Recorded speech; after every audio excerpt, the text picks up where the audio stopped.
할렐루야. 한 주간도 잘 평안히 지내셨는지 안부 전합니다. 기도하겠습니다. 은혜로운 아버지 하나님, 오늘 주님의 말씀 앞에 우리의 마음을 엽니다. 우리의 생각과 감정을 내려놓고 오직 하나님의 음성에 귀 기울이게 하옵소서. 부족한 저에게 성령의 지혜와 담대함을 주시고 듣는 모든 이들에게 깨닫는 마음과 순종하는 믿음을 허락해 주옵소서.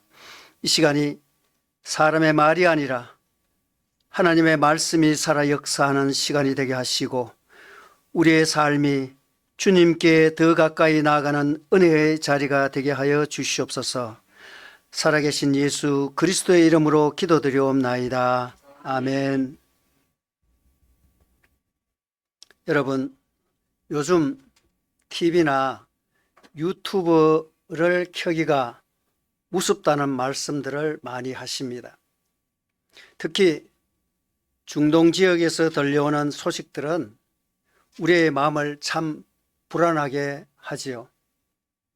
이스라엘과 이란이 서로 미사일을 주고받고 그 뒤에서 미국을 비롯한 강대국들이 복잡하게 얽혀 전쟁이 점점 고조되고 끝이 보이지 않는 상황을 보면 마치 인류가 거대한 폭탄 위에 앉아 있는 것 같습니다. 하나님, 도대체 이 세상은 어디로 흘러가는지요? 라고 탄식이 절로 나옵니다. 그런데 놀랍게도 성경은 이미 수천 년 전에 오늘날의 이란 땅인 엘람에 대해 아주 구체적인 예언을 남겨놓았습니다.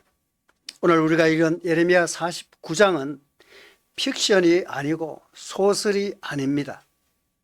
역사의 수레바퀴를 돌리시는 하나님의 손길이 어떻게 한 민족을 심판하시고 또 어떻게 그들을 회복시키시는지를 보여주는 생생한 드라마입니다. 오늘 이 말씀을 통해 우리는 개인의 고난과 이 세계의 혼란 뒤에 숨겨진 하나님의 진심이 무엇인지 함께 깊이 들여다보길 원합니다. 우리가 본문의 의미를 깊이 깨닫기 위해서는 먼저 예레미야 선지자가 이 예언의 말씀을 선포하던 당시의 긴박한 국제 정세와 엘람이라는 나라가 가졌던 독특한 위상을 살펴볼 필요가 있습니다. 본문이 기록된 시기는 대략 주전 597년 경으로 추정되고 있습니다. 당시 고대 근동은 바벨론의 느부갓네살 왕이 무서운 기세로 주변국들을 정복하며 패권을 장악하던 그런 격변기였습니다. 이 혼란의 소용돌이 속에서 오늘 성경이 주목하는 엘람은 지금 이란의 서남부, 즉 자고로스 산맥의 남단과 메소포타미아 평원이 만나는 비옥하고 전략적인 요충지인 곳에 자리 잡고 있었습니다. 엘람은 단순히 작은 변방 국가가 아니었습니다. 그들은 수천 년 역사를 지닌 강대국이었으며 특히 군사 기술에 있어서는 당대 최고 수준에 이르렀습니다. 오늘 본문 35절을 다시 한번 보십시오. 하나님께서는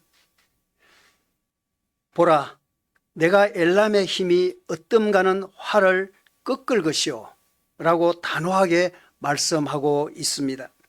여기서 활은 단순히 나무와 줄로 만든 무기를 넘어 엘람이라는 나라의 국가의 존립의 근거이자 자부심의 총체를 상징하고 있습니다.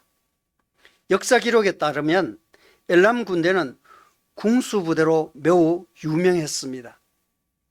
그들의 활은 사거리가 길고 관통력이 뛰어나 적군에게는 공포의 대상이었습니다.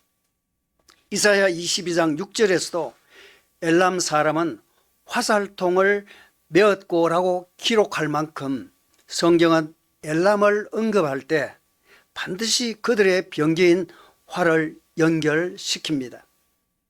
이것이 신학적으로 우리에게 주는 메시지는 매우 강렬합니다. 엘람 사람들에게 활은 곧 신이었습니다. 이 활만 있으면 어떤 적이든지 막아낼 수 있었다. 우리의 기술력과 군사력이 우리를 영원히 지켜줄 것이라는 확신, 즉 하나님을 배제한 인본주의적 안전보장이 그들의 영혼을 지배하고 있었던 것입니다. 하나님께서는 바로 그들이 가장 믿고 의지하는 힘에 으뜸가는 것을 먼저 치시겠다고 선언하셨습니다. 이는 인간이 쌓아올린 바벨탑의 꼭대기를 무너뜨리시겠다는 창조주의 엄중한 개입입니다. 당시 엘람은 바벨론과 동맹을 맺기도 하였고 때로는 대립하기도 하며 자신들의 세력을 확장하려 애썼습니다. 특히 그들은 그들의 하나님의 백성인 유다를 압박하는 일에 가담하거나 주변 약소국들을 유린하며 오직 힘의 논리로만 세상을 바라보았습니다. 하나님의 공의나 창조 질서보다는 강한 활이 정의라고 믿었던 것입니다. 성경학자들은 이 예언이 선포된 직후 실제로 바벨론의 느부갓네살이 엘람을 공격하여 그들의 수도 수산을 함락시켰던 역사적 사건에 주목하고 있습니다. 천하무적이라 믿었던 그런 엘람의 궁수들은 바벨론의 군대 앞에서 무력하게 무너지고 말았습니다. 하나님께서 말씀하신 대로 사방의 바람과 같던 외부 세력들이 몰려와 그들을 흩어버린 것입니다. 이 고대 역사는 2026년 오늘을 사는 우리에게 소름 돋는 통찰을 제공하고 있습니다. 오늘날의 이란이 과거 엘람의 후예로서 강력한 미사일 전력과 핵 기술이라는 현대판 활을 손에 쥐고 국제사회를 긴장시키고 있는 모습을 우리는 결코 우연이라고 볼 수는 없는 것입니다.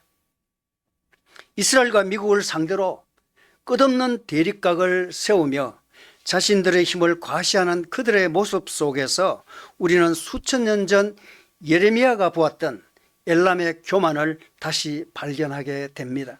하지만 이것이 비단 특정 국가만의 문제는 아닙니다. 이 말씀을 우리 자신의 삶에 비추어 생각해 보시기를 원합니다. 오늘 여러분이 하나님보다 더 든든하게 붙들고 있는 나만의 활은 무엇입니까? 이 정도 통장에 잔고면 내 노후는 안전해 라고 믿는 물질의 활, 내 학벌과 경력이면 어디서든 살아남아 라고 자부하는 능력의 활, 나는 아직 젊고 건강하니 내 마음대로 살 수 있어 라고 착각하는 생명의 활. 하나님께서는 우리가 하나님보다 앞세워 의지하는 그 모든 것을 심판의 대상으로 삼으십니다.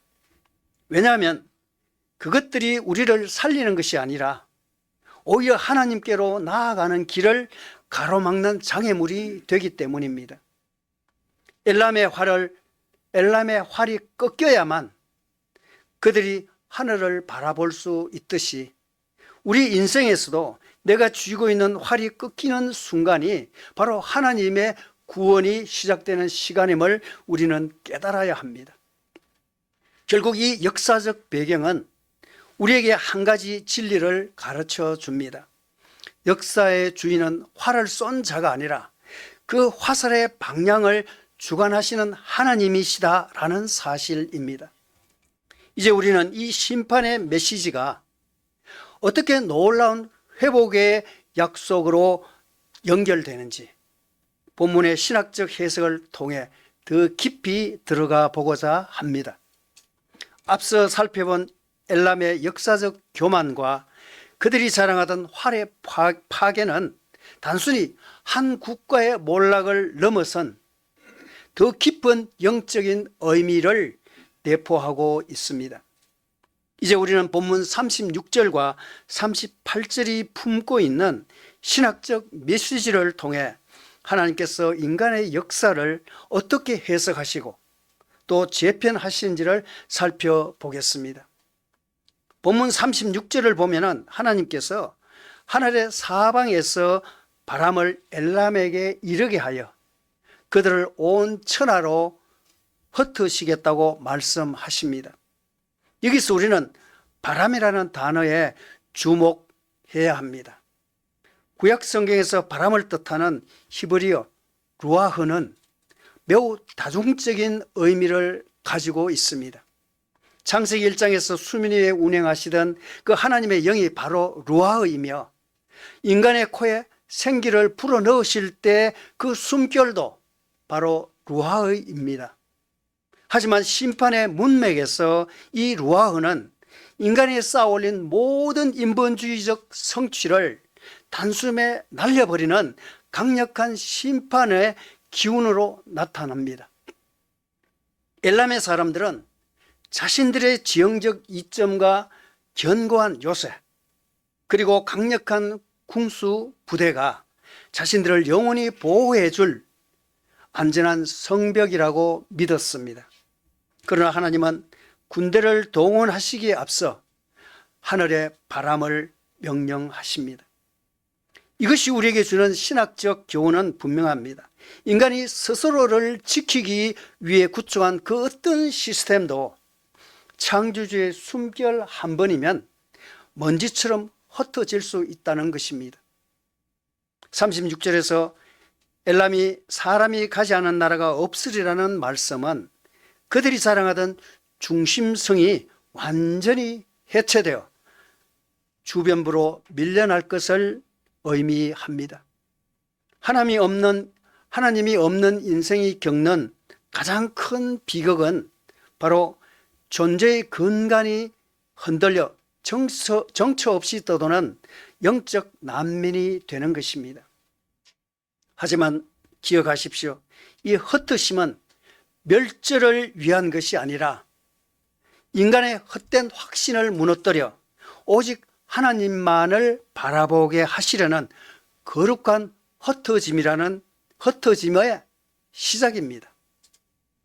오늘 설교의 가장 핵심적인 대목이자 에레미야서 전체를 관통하는 놀라운 신학적 반전이 바로 38절에 등장합니다. 내가 나의 보좌를 엘람에 주고 왕과 고관들을 그곳에서 멸하리라. 여호와의 말씀이니라. 보통 심판의 메시지는 네가 그들을 멸망시키리라로 끝나기 마련입니다. 그런데 하나님께서는 엘람의 왕과 고관들을 제거하신 그 자리에 나의 보좌를 두겠다고 선언하십니다. 보좌는 통치권의 상징입니다. 하나님께서 이방 땅인 엘람에 당신의 보좌를 설치하시겠다는 그것은 이제 그 땅의 주인이 더 이상 세상의 권력자가 아니라 만군의 여호와임을 공식적으로 선포하시는 것입니다. 이 구절은 우리에게 심판의 참된 정의를 다시 쓰게 만듭니다. 성경적 심판은 단순히 잘못에 대한 응징, 형벌이 아닙니다. 그것은 잘못된 통치자를 갈아치우는 주권의 교체입니다. 엘람의 왕들은 백성들의 전쟁의 도구로 삼았고 자신들의 영광을 위해 활을 쏘게 했습니다. 하나님은 그 가짜 왕을 폐위시키고 진정한 평강과 공의로 다스리시는 진짜 왕의 통치를 그 땅에 심으시려 하신 것입니다.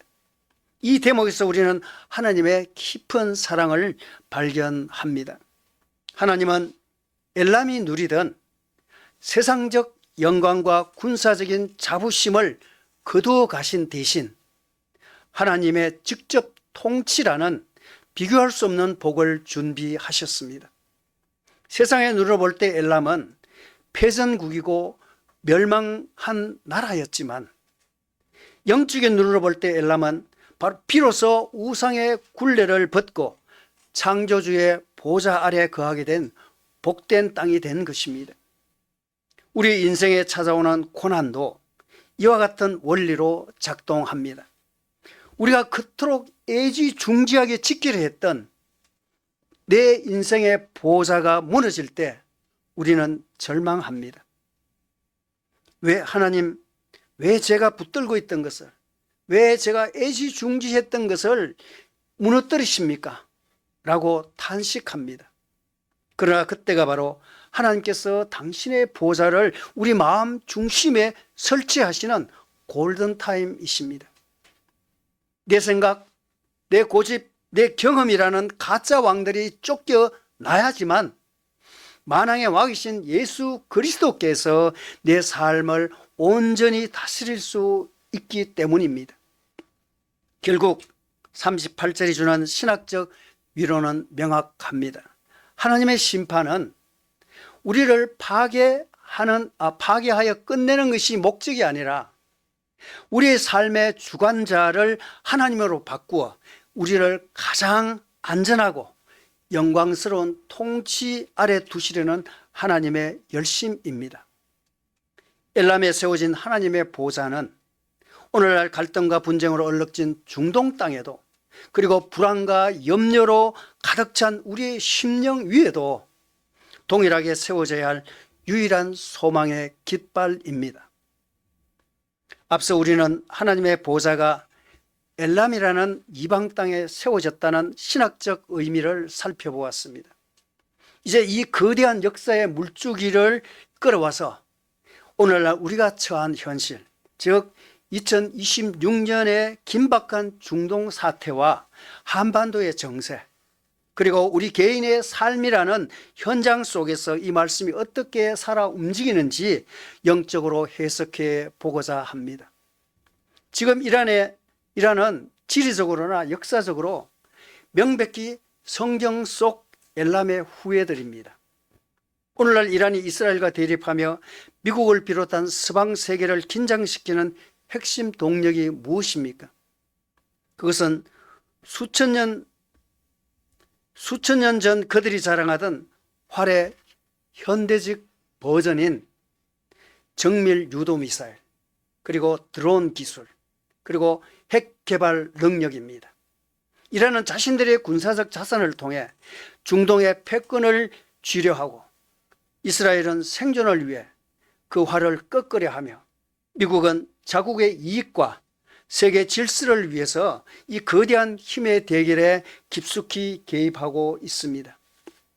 겉으로 보기에는 이것이 단순한 국가 간의 정치적 갈등이나 자원 전쟁처럼 보입니다.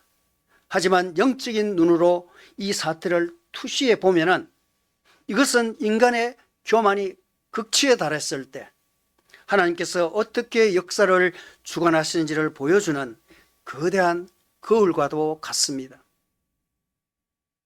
이 이야기는 비단 이란이라는 그 엘람이라는 나라에만 국한되는 것이 아니라 작금의 대한민국의 현실을 바라볼 때 우리 대한민국도 그다지 평안 가운데 있지는 않습니다. 굉장한 영적 위기 속에 있는 나라 중 하나가 바로 이 한반도입니다. 각 나라가 자신들의 활을 신뢰하며 우리의 힘으로 평화를 유지할 수 있다 하거나 우리가 무기로 적을 섬멸할 수 있다고 믿는 그 인본주의적 확신 자체가 하나님의 심판대 위에 올라와 있는 것입니다. 우리는 질문하게 됩니다. 하나님, 왜 이토록 오랜 시간 중동 땅에 피비린내 나는 혼란과 전쟁의 공포를 허락하십니까? 그 답은 역설적이게도 오늘 본문 38절과 39절에 숨겨져 있습니다. 하나님께서는 그 땅의 백성들이 의지하던 인간의 활이 꺾이는 경험을 하게 하십니다. 왜일까요? 인간이 스스로를 구원할 수 있다는 착각이 완전히 무너져 내려야만 비로소 하나님의 하늘나라를 바라볼 수 있기 때문입니다. 실제로 지금 놀라운 이 영적 현상이 이란 내부에서 일어나고 있습니다. 한국에는 그다지 이런 내용들을 방송을 안 합니다. 겉으로는 서방과 대립하고 이슬람 원리주의가 지배하는 것처럼 보이지만 전쟁의 공포와 억압 속에서 절망한 수많은 이란의 영혼들이 꿈과 환상을 통해 나타나신 예수 그리스도를 영접하고 있습니다. 역사상 유례가 없을 정도로 빠르게 기독교가 전파되는 영적 회복이 심판의 불길 속에서 동시에 일어나고 있는 것입니다. 이것이 바로 내가 나의 보좌를 엘람에 주고라고 하신 말씀의 현대적 성취입니다. 세상 권력의 보좌가 흔들릴 때 비로소 그 땅 백성들의 마음속에 하나님의 보좌가 세워지고 있는 것입니다. 이 영적 원리는 중동을 넘어 우리가 살건 이 땅 한반도에도 동일하게 적용됩니다. 남북의 대치 상황 속에서 우리가 진정으로 의지하는 것은 무엇입니까? 한미동맹이라는 방패입니까? 아니면 우리가 가진 경제력이라는 활입니까? 물론 국가안보는 중요합니다. 그러나 믿는 자들이 잊지 말아야 할 사실들은 전쟁의 성패는 무기의 성능이나 외교적 수사에 달린 것이 아니라 역사의 진정한 주인인 하나님의 손에 달려 있다는 점입니다. 이제 이 거대한 담론을 여러분의 지극한 개인적 삶으로 가져와 보십시오. 오늘 여러분의 인생에 사방에 바람이 불어닥쳐 공들여 쌓아온 것들이 흩어지고 있지는 않습니까? 왜 내 사업이 갑자기 풍랑이 일어날까? 왜 내 자녀의 장래가 내가 계획한 대로 풀리지 않고 활이 꺾인 것처럼 무력해질까라고 원망하며 밤잠을 설치고 계시는 분은 없으신지요? 기억하십시오. 여러분의 활이 꺾인 그 자리가 바로 하나님의 보좌가 설치되는 자리입니다. 내 힘으로, 내 능력으로 내 인생을 경영할 수 있다는 교만의 활이 부러져야지만 우리는 비로소 무릎을 꿇고 주님, 나는 아무것도 아닙니다. 주님이 내 삶의 왕이 되어 주십시오 라고 고백하게 됩니다. 하나님은 여러분이 망하게 하려고 고난을 주시는 것이 아닙니다. 여러분의 삶에 가짜 왕인 자아를 폐위시키고 진짜 왕이신 하나님께서 직접 다스리시는 가장 안전하고 영광스러운 통치를 시작하시려는 것입니다. 영적인 세계에서 가장 큰 비극은 심판이 아니라 하나님의 간섭이 없이 내버려 두심입니다. 만약 엘람의 활이 꺾이지 않았더라면 그들은 영원히 자신들의 힘을 우상 삼아 멸망의 길로 갔을 것입니다. 하지만 하나님은 사랑이시기에 그들의 활을 꺾으시고 그 흩어진 자리 위에 당신의 보좌를 두셨습니다. 사랑하는 성도 여러분, 지금 겪고 있는 환난과 이 시대의 소란함을 두려워하지 마십시오. 그것은 하나님의 통치가 임박했다는 신호입니다. 내 힘으로는 도저히 안 된다는 처절한 고백이 터져 나오는 순간 비로소 하나님의 전능하신 손길이 여러분의 인생을 경영하실 것입니다. 이 시대의 전쟁 소문 속에서도 그리고 우리의 삶의 위기 속에서도 여전히 역사의 키를 쥐고 계시는, 그리고 그 심판을 넘어 회복을 향해 나아가시는 하나님의 영적인 섭리를 온전히 신뢰하시기를 바랍니다. 이제 우리는 예레미야 49장이라는 거대한 심판의 드라마, 그 마지막 막을 장식하는 찬란한 빛을 마주하게 됩니다. 34절부터 시작된 엘람을 향한 준엄한 심판의 메시지, 그 빽빽한 구름을 뚫고 솟아오르는 태양과도 같은 말씀이 바로 39절입니다. 그러나 끝날에 이르러 내가 엘람의 포로를 돌아가게 하리라, 여호와의 말씀이니라. 이 한 문장은 앞서 선포된 모든 비극적인 심판의 서사를 일순간에 희망의 노래로 바꾸어 놓습니다. 성경이 말하는 하나님의 심판이 세상의 보복과 결정적으로 다른 점이 바로 여기에 있습니다. 세상의 전쟁은 상대를 진멸하고 끝내버리는 것이 목적이지만 하나님의 심판은 반드시 회복이라는 목적지를 향해 달려갑니다. 성도 여러분, 우리가 꼭 기억해야 할 것은 그것은 하나님의 진노에는 유통기한이 있지만 하나님의 자비와 긍휼에는 끝이 없다는 사실입니다. 39절의 시작인 그러나는 하나님의 본심이 어디에 있는지를 보여주는 강력한 접속사입니다. 엘람의 활을 꺾으시고 사방의 바람으로 그들을 흩으시는 것은 그들을 미워해서가 아닙니다. 교만이란 독소를 제거하기 위한 영적인 수술이었습니다. 수술이 끝나면 의사는 환자를 다시 회복시키시듯 하나님께서는 엘람을 치신 후에 반드시 그들을 다시 부르십니다. 심판은 잠시 지나가는 소나기와 같지만 그 뒤에 찾아오는 회복은 하나님의 영원한 약속이십니다. 이것이 바로 우리 기독교가 믿는 복음의 진수입니다. 십자가라는 처절한 심판 뒤에 부활이란 영광스러운 회복이 있었던 것처럼 엘람의 흩어짐 뒤에는 반드시 돌아오게 하심의 은혜가 기다리고 있었습니다. 본문이 말하는 끝날은 복합적인 의미를 담고 있습니다. 1차적으로는 바벨론의 포로 생활이 끝나고 본토로 돌아오는 역사적 시점을 의미하지만 신학적으로는 예수 그리스도의 초림과 재림으로 완성될 하나님 나라의 완성을 상징합니다. 성경학자들은 이 예언의 성취를 사도행전 2장 9절에서 발견하기도 합니다. 오순절 성령 강림 사건 때 베드로의 설교를 듣기 위해서 예루살렘에 모였던 사람들 중에는 엘람인이 놀랍게도 포함되어 있었습니다. 흩어졌던 엘람의 후예들이 성령의 바람을 타고 다시 돌아와 복음을 듣고 하나님의 나라의 백성이 된 것입니다. 이것은 오늘 중동의 긴장 속에서도 우리가 절망하지 말아야 할 강력한 근거가 됩니다. 희망이 됩니다. 지금 이스라엘과 미국과 이란이 전쟁 속에 있고 무고한 생명들이 고통받는 이 현실은 분명 가슴 아픈 일입니다. 그러나 우리는 믿음의 눈으로 그 너머를 바라보아야 합니다.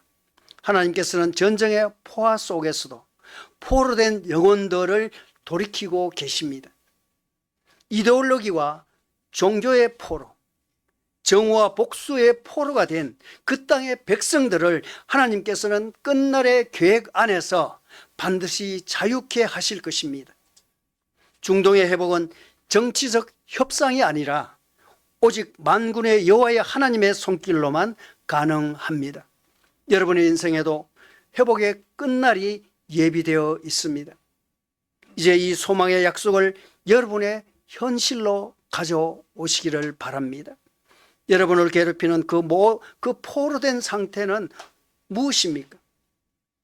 깨어진 관계로 인해서 마음이 지옥처럼 변해버린 가정의 포로입니까? 아무리 애써도 나아지지 않는 경제적 결핍의 포로입니까? 남모르는 죄의 습관이나 질병의 고통에 매여 있는 절망의 포로입니까? 오늘 하나님은 예레미야 선지자의 입술을 통해서 여러분에게 말씀하십니다. 내가 너를 돌아가게 하리라. 여러분, 무너진 가정, 상처 입은 마음, 막막한 경제적 상황에도 하나님의 정하신 유통기한이 있습니다.